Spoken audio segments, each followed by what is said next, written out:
आज सांगली पोलीस सातारा कराड वाहतूक करणाऱ्या वाहतूकदारांचे नशीब उघडले।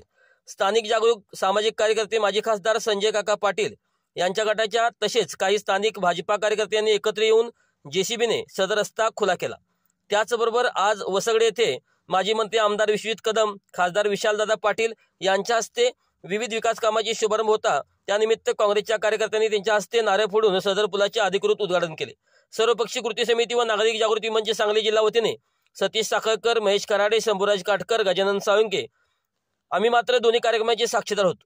समाधान आहे, राजकीय श्रेयवादात न पडता सदर पूल वाहतुकीसाठी खुला करण्यात आला याचे समाधान आहे। मात्र त्याचबरोबर पुलाच्या दोन्ही बाजूला खड्डेयुक्त सर्व्हिस रस्त्याबाबत तत्काळ रस्ता करण्यात आला पाहिजे व जनावरांसाठी अंडरपासचे रखडलेले काम सुरू करण्यात आले पाहिजे अशा सूचना लोकप्रतिनिधींनी रेल्वेच्या अधिकाऱ्यांना देण्यात आल्या।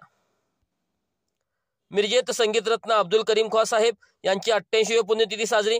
आमदार इद्रिस नाईकवडी यांच्या हस्ते पुतळ्याला पुष्पहार अर्पण करून अभिवादन।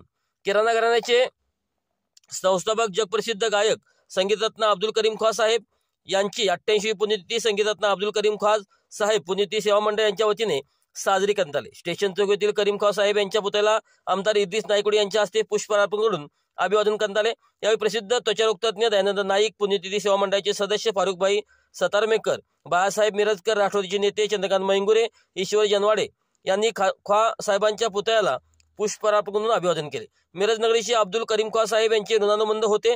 हजरत ख्वाजा शमना मिरा साहेब यांच्या उरूस निमित्त होणारी संगीत सभा त्यांच्या निधनानंतरही परंपरा त्यांच्या शिष्यांनी अखंड जपली आहे। मिरज ही तंतू नगरी म्हणून ओळखली जाते।